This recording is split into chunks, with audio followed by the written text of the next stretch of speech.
girls, I'm here today to talk about some exciting new releases coming out this spring and summer, and I'm really excited about all of these, and yeah, just have a really interesting mix here. I'm going to split them into groups. I just think it's easier to deal with them that way. So I have non-fiction, some short story collections, some sort of literary general fiction novels, and then also some sort of fantasy folklore type novels, which is something I'm trying to get much more into reading this year, and so far I've really been enjoying. So perhaps we'll start with those. Also, just to note, it's very sunny today, but I think there's a little bit of cloud outside, and so if I sort of change from being, you know, glowing with sunshine to much more grey, that's why. The first one is probably the buzziest book on this list because it is an adult fantasy book by Holly Black, and that is The Book of Night, and it comes out on the 3rd of May. So I read Holly Black's books when I was like probably 13 to 15, and I was absolutely in love with them. And then I have read her sort of more recent series, which I think starts with The Cruel Prince, and found them just super bingeable, and they're definitely been books that I would reread if I just felt like getting lost in a sort of YA fantasy world. And yeah, she's bringing out an adult fantasy, so I'm going to pick it up. You know, I don't know how much, I feel like I'll really binge it, but I don't know how I'll feel about the end result, which is pretty much how my relationship with Holly Black works. But this sounds pretty intriguing. We're following a character who is like a lockpicker or something in, I think, our world. And she works for glow-mists, and glow-mists are magicians who can manipulate shadows to like do horrible things like strangle people in their beds. And yeah, some shit kicks off. She finds out her sister might be in trouble, her sister's boyfriend might be keeping some dark secrets, and yeah, she gets involved for like loads of shady characters. So yeah, I'm hoping this will just be a really fun read, and I'm sure we'll see so many people review this one because it's like a super pre-ordered book, I think. And the next one is a novella, and that is Spear by Nicola Griffith. So this comes out on May the 24th, and I love this cover. I think it just really speaks of like sort of classical fantasy. And I've meant to read this author's work previously. I really want to read Hild, which is a pretty chunky sort of historical fantasy book. But yeah, I think I will start with this one. I'm going to read you the blurb on this because I just think it sounds absolutely wonderful, and I think if you're not intrigued by this, then you probably just really don't enjoy fantasy because this sounds brilliant. She grows up in the wild wood in a cave with her mother, but visions of a faraway lake drift to her on the spring breeze, scented with promise. And when she hears a traveller speak of Artos, king of Caerleon, she decides her future lies at court. So, brimming with magic and eager to test her strength, she breaks her covenant with her mother and sets out on her bony gelding for Caerleon. With her stolen hunting spear and mended armour, she is an unlikely hero, not a chosen one, but one who forges her own bright path. Aflame with determination, she begins a journey of magic and mystery, love, lust, and fights to death. On her adventures, she will steal the hearts of beautiful women, fight warriors and sorcerers, and make a place to call home. So, as you can probably tell, this is a queer Arthurian retelling. I have read a couple of Arthurian retellings now and really enjoyed them, and just, yeah, want to try and read lots more of them, so this is one I'll definitely be pre-ordering. Then on June the 23rd, we have Dark Earth by Rebecca Stott. This has a really cool cover. I've read this author's memoir, which is called In the Days of Rain. It's beautiful. She writes really beautiful lyrical descriptions of the sort of natural landscape. And this is set in 500 AD, and we follow two sisters, one of whom is trying to learn to fight with a sword, which is like completely forbidden to women in that time period. And also her sister has a secret. I think she's trying to like commune with some sort of spirits, which is also not allowed. And when they're found out, they decide to flee to the walled city of Londinium. So this is like a super historical retelling or telling of, yeah, what London was like in 500 AD, told from the perspective of women who we wouldn't usually get these stories told from. And yeah, I think with the combo of that time and place in history and Rebecca Stott's writing, I think this could be an amazing book. And then on August the 2nd, we have The Wild Hunt by Emma Seckel. This makes me think of Swan Song by Kerry Andrews, which is a contemporary novel. This is a historical novel that's set on, I think, a Scottish island just after World War II. And a young woman is going back to the island to be with her family, and like there's lots of tragedy. I think her brother died during the war, and so everyone's obviously spirits are really low. And then it says, and I don't know how to pronounce this creature. I'm going to say Sloa. A restless, the ominous bird-like creature of Celtic legend, whispered to carry the souls of the dead, have haunted the islanders for decades, but in the war's wake there are more wandering souls and more Sloa. and then we follow this woman. I think maybe there's a sort of romance, and it says they're trying to investigate the truths of the island's dark heart. So I think this is like a family drama, historical fiction, and sort of folklore fantastical novel all rolled into one. I feel like I could really love this. I've said this before, I enjoy books set around the time of the World Wars that are about people at home, and a combo of that and fantasy I think could be really great. And then there are a few short story collections. The first one I'm going to talk about is a bit sort of weird and fantastical, so it sort of leads on quite nicely from the previous books, and that is Bliss Montage by Ling. This one comes out on September the 13th, but I had absolutely no idea that Ling had a new book coming out so soon. I saw it a couple of days ago on Instagram. I was immediately super excited. I'm definitely going to be pre-ordering this one. So a lot of you have probably read or heard of Severance by Ling, which was a sort of dystopian type novel in which, rather than the sort of typical zombies we know of, people would just repeat the most sort of mundane tasks of their life until they died because they didn't think to do things like eat and drink. And yeah, this sort of spreads and takes over the world. And so pretty much whatever this collection was going to be about, I was going to pick it up, but it does sound amazing. It says, from a woman who lives in a house with all of her ex-boyfriends, to a toxic friendship built around a drug that makes you invisible, to an ancient ritual that might heal you of anything if you bury yourself alive, these and other scenarios reveal that the outlandish and the everyday are shockingly, deceptively, heartbreakingly similar. Why would you not want to read that? It sounds brilliant. And then on June 21st we have A Calm and Normal Heart by Chelsea T. Hicks. I really love all the colours on this cover. So the author is a member of the Osage tribe, and I believe all of the characters in this collection are also. I think they're predominantly young native people, and it says it spans from Oklahoma to California, and we follow all these people. It says here, this has lots of descriptions of all the individual stories. So definitely look this one up because they all sound really fascinating. But it says, whether in between college semesters or jobs, on the road to tribal dances or escaping troubled homes, the characters of A Calm and Normal Heart occupy complicated and often unreliable terrain. Chelsea T. Hicks brings sharp humour, sprawling imagination and a profound connection to native experience in a collection that will subvert long-held assumptions for many readers and inspire hope along the way. So 100% we'll be picking this one up on pre-order. And then we have another beautiful cover, which is making me wonder whether I only pick books to put on a pre-order list because they have beautiful covers. I promise that's not the complete reason, but it does definitely sway me. This one comes out, I don't know if I said, in case, I'll say it again, on June 23rd, and that is Hearts and Bones by Niamh Mulvey. So it says, this is set between Ireland and London in the first 2 decades of this millennium. The short stories in Hearts and Bones look at the changes that have torn through these times and ask us who we are now that we've brought the old gods down. Witty, sharply observed and deeply moving, these 10 stories announce an extraordinary new Irish literary talent. And it says, first lovers make mistakes, brothers and sisters try to forgive one another, and parents struggle and fail and struggle again. Teenage souls are swayed by euphoric faith in a higher power, and then by devotion to desire, trapped between different notions of what might be true. Quiet revolutions happen in living rooms, on riverbanks, in packed pubs and empty churches, and years later we wonder why we ever did the things we did. So yeah, really want to pick this one up. And if anything ever says there's like a short story in a pub, I don't know why, but I always want to read it. And then I'm now going to go into the novels, but this one is sort of a blend between the two because it is a novel in that it has one story following the same group of characters, but it says this is told in concentric circles of stories. So yeah, I think this is going to be a sort of interconnected short story collection that's more of a novel. I don't know, these books are quite hard to place. And that is The Long Answer by Anna Hogeland, and that comes out on August the 11th. Now, I'm getting to that age in my life, I'm going to be 32 in a couple of weeks, where on the one hand, lots of women I know in my life are starting to either have children or think about having children, and that's obviously can be a very joyous thing. But on the other hand, it can be a very difficult thing because, you know, getting pregnant and then getting through to childbirth is 100% not always easy.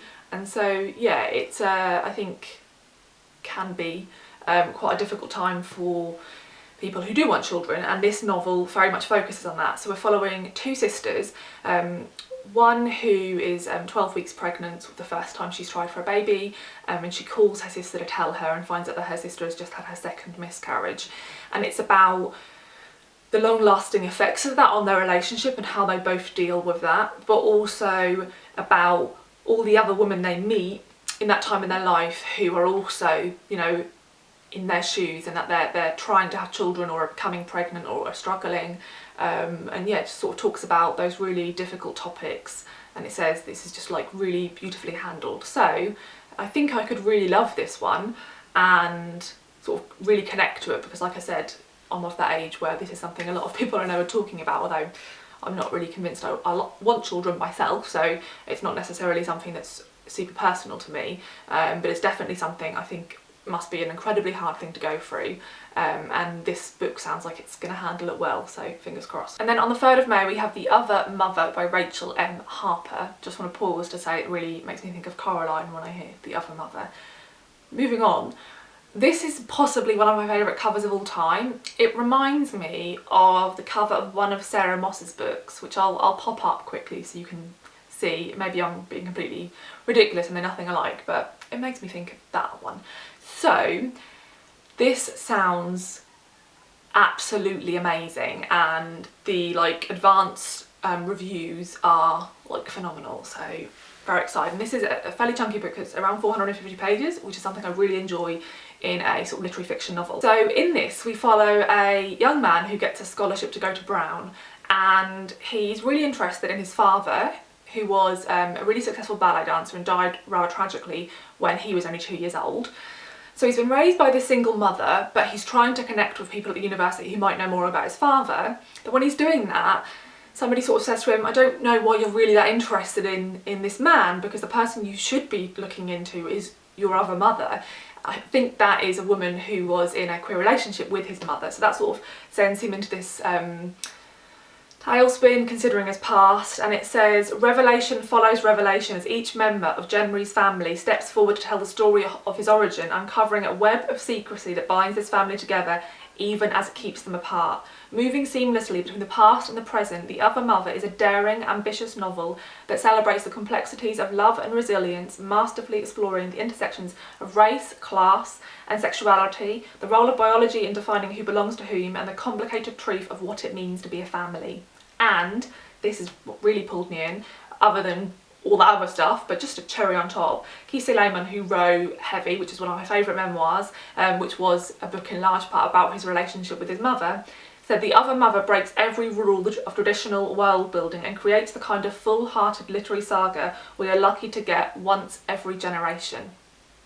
How can you not want to read this one? And then on May 12th we have When We Fell Apart by Soon Wiley. So this sounds super fascinating, a little bit of a sort of mystery in this one as well. So we follow a young man who's contacted by the Seoul police telling him that his partner, his girlfriend I think, has committed suicide.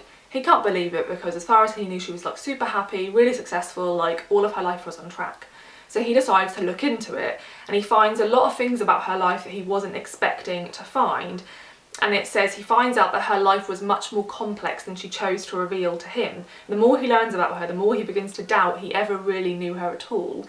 So yeah, I think that sounds really intriguing. I think also he perhaps grew up in California and doesn't feel like Korean enough to fit in. So a lot of the reviews are saying this is a really interesting book and with lots of commentary on being biracial and what that means. So yeah, I think this could be a really great one, and I don't read enough sort of more like mystery type thriller books. So hopefully this will be a good one. And then on June 7th, another book I think a lot of people will be pre-ordering is Nightcrawling by Leila Mottley. So as far as I know, this author's like really young, like maybe early 20s, maybe even younger than that, and this novel is like supposed to be absolutely amazing. This is another little mini blurb by Leila, and this also sounds great. Nightcrawling is a scorching, incredibly readable book that takes seriously the task of readerly provocation on every page. Get ready or don't, it doesn't matter, Leila Mottley is here.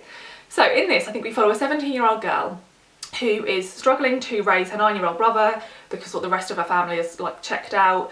The landlord is threatening to kick them out because they can't afford the raising rents, and one night she is just walking the streets, sort of trying to escape, and she's picked up by 2 police officers. It says the gruesome deal she is offered in exchange for her freedom lands her at the centre of a media storm. If she agrees to testify in a grand jury trial, she could help expose the sickening corruption of a police department.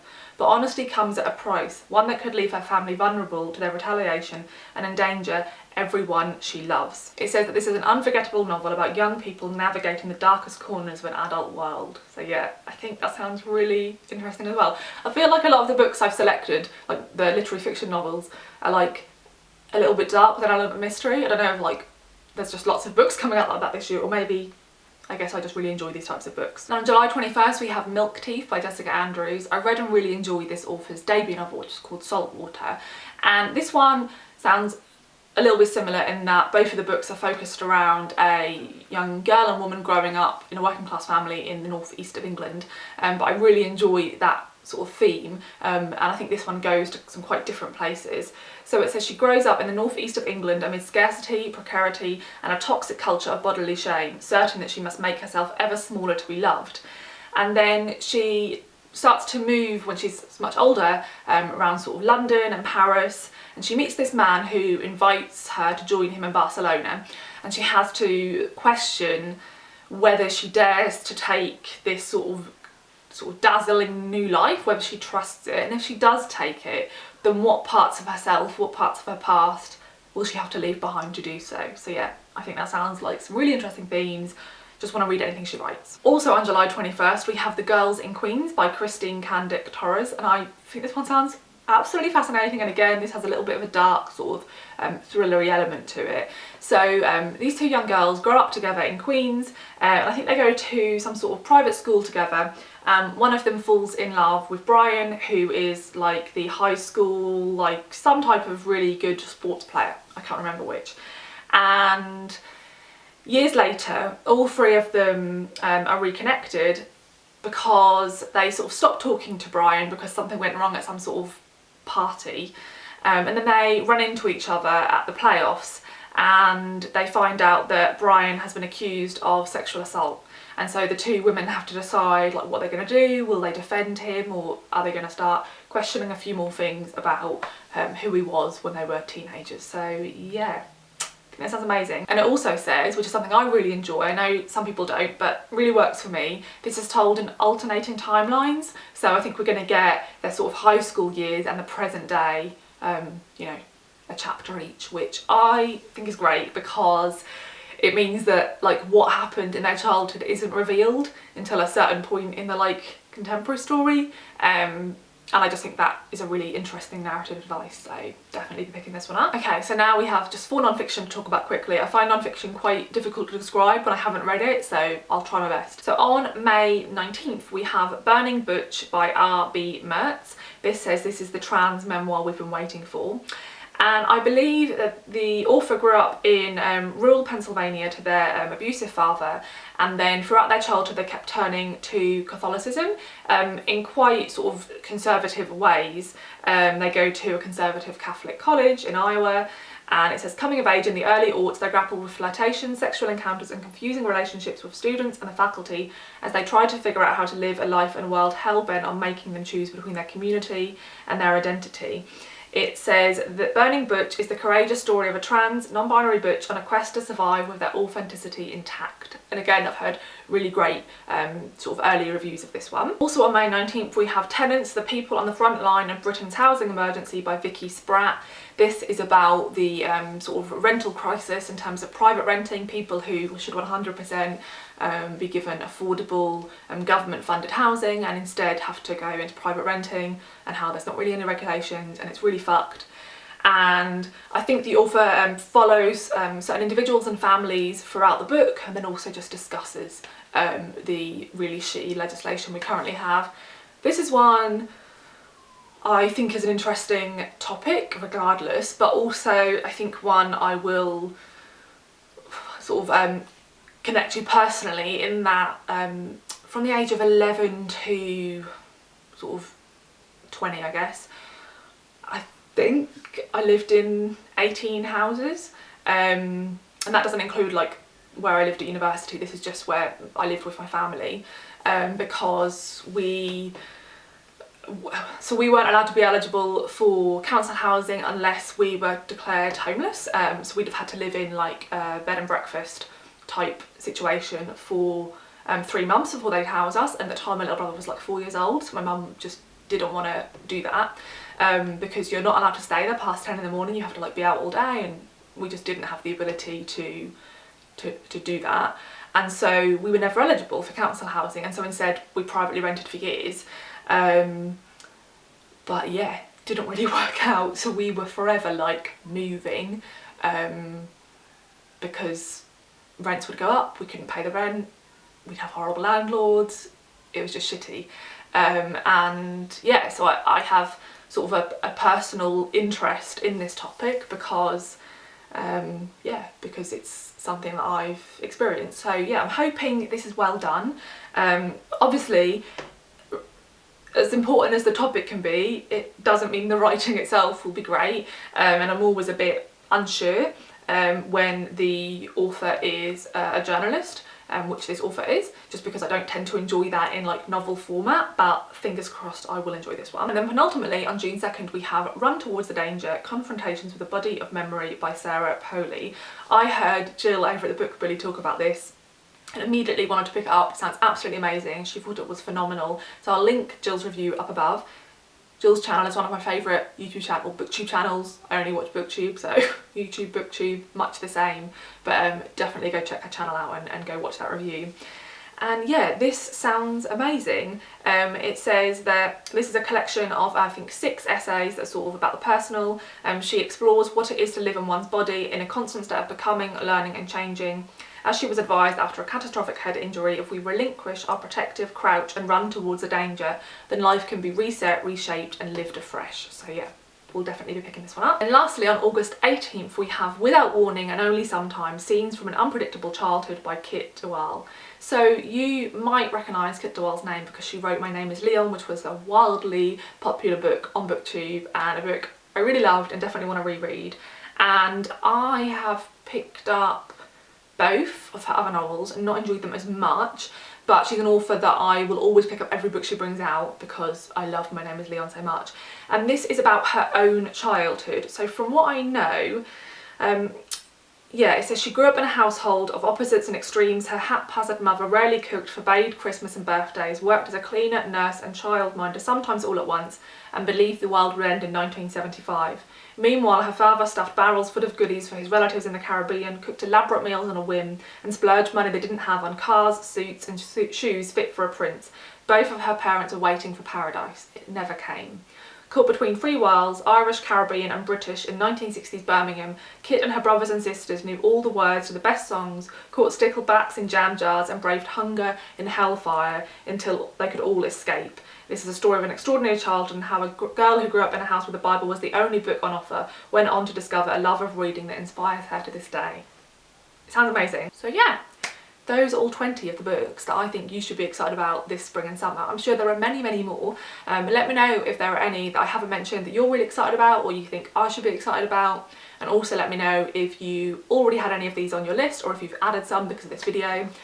I look at the books on my shelves and I do really want to read them, but there's just something about new books, new and shiny, with all the nice covers, and yeah, they're tempting. And right now, I just want to read all these books and like none of the books I actually have on my shelf because they all sound great. But I will just have to wait for a little bit because, well, the first few are out in a couple of weeks, so it's not too long to wait. So anyway, thank you so much for watching and I'll see you in the next video. Bye!